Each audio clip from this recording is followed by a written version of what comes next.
side and doing a very good job in explaining how the North Korean people are suffering under the regime. Well, we agree to this, that of course it's a reality. But what we're saying is that under their feeble efforts in trying to brand us as evil, as not caring for the North Korean people, they actually came up with a policy of saying that we know what's best for you, that is actually harming the North Korean people, as well as harming the interests of the South Korean government. This is what we question. The effectiveness of their policy, in which how their pamphlets are all actually going to change the minds of the North Koreans. Actually, how this will actually provoke the suspicion or curiosity of the North Korean citizens. And actually, how this will not backfire to the South Korean government, and how this will not provoke the North Korean government. We believe that they did a very bad job with their two self-destructive cases that they did in the previous speeches, and this is why we very strongly oppose the motion. Now, let me move on directly to our vote. Now, what they talked about their effectiveness of their policy. Now, we challenged the opposition to the government team to state what they're actually changing, differentiating from the status quo. We stated clearly in our QOI and in the first case that in the status quo we already have these pamphlets delivered to North Korea, that these messages and pamphlets are already being delivered. What change are you trying to make? What do you believe in that your policy will actually make any difference? They said more government funding. Now, I'm going to read that. Well, they said more government funding. Now, first of all, how can government funding lead to more effective pamphlet delivery or more effective persuasion of North Korean citizens if there's already very effective, as they said themselves, a very effective propaganda perpetrated by the North Korean government? But second of all, the problem is that they never explain in any case how that government funding will lead to better support of organizations in the first place. Can you answer what I just said?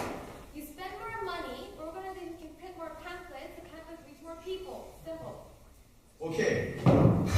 Let's assume that's really true. But let's assume that if we, in the past, delivered 100 pamphlets, now 100 people, we can deliver them to 1,000 people. Then we can actually have more people read pamphlets. The problem is, as we very stated in our first speech, that there are already very effective propaganda done by the North Korean government. They should explain, it's their burden to explain how their pamphlets can actually override the propaganda already delivered by the North Korean government. We very strictly question this happening. And second of all, we believe that because we explained it very well that propaganda doesn't work, we don't believe that it's really pivotal in the case that whether communism is really about economy or whether it does include the political spectrums of human rights at all.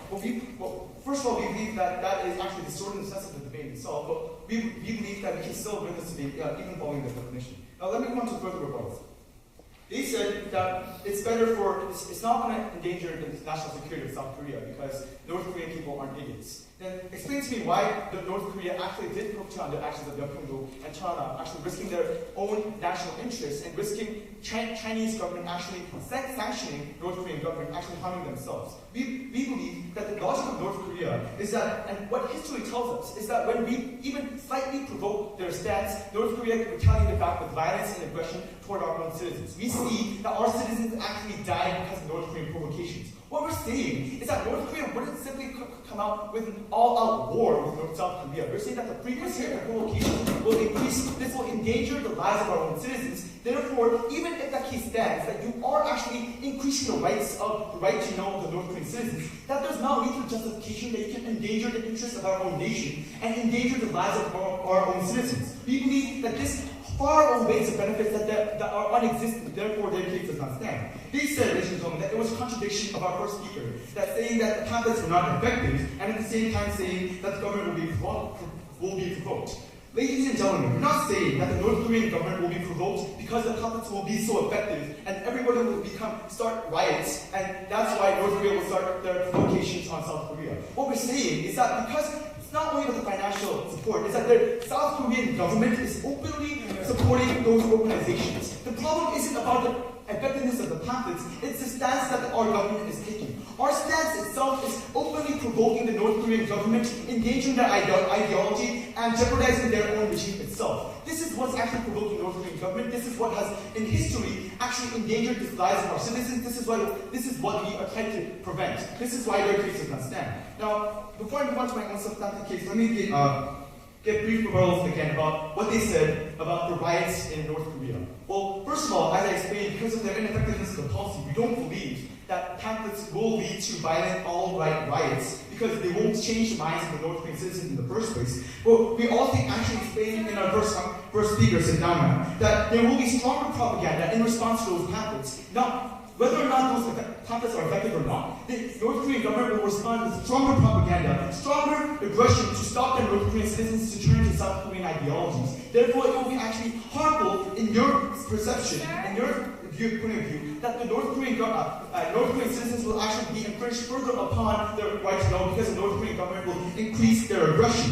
Now, ladies and gentlemen, let me differentiate the situation with North Korea and the Arab Spring. Because the situation in North Korea is no internet, no social network system, or no international support to citizens, no overall discourse or discussion about the situation. The only thing that supports the citizens are the pamphlets. And we question, how will those pamphlets drive an all-right revolution to overthrow the North Korean government when the citizens have no incentive to do so because the pamphlets won't be effective? First of all. Second of all, when the North Korean government and North Korean citizens have no means to actually act on the revolution in the first place because the government is so downright so strong. This is what we question to the opposition government side, and this is why we question their stance. Now, I think I've done a sufficient job in destroying the stance and explaining why we want to debate, but let me give you my last substantive argument about how this is actually infringing upon the interest of South Korea in the sense that we're provoking China, that we're actually worsening the political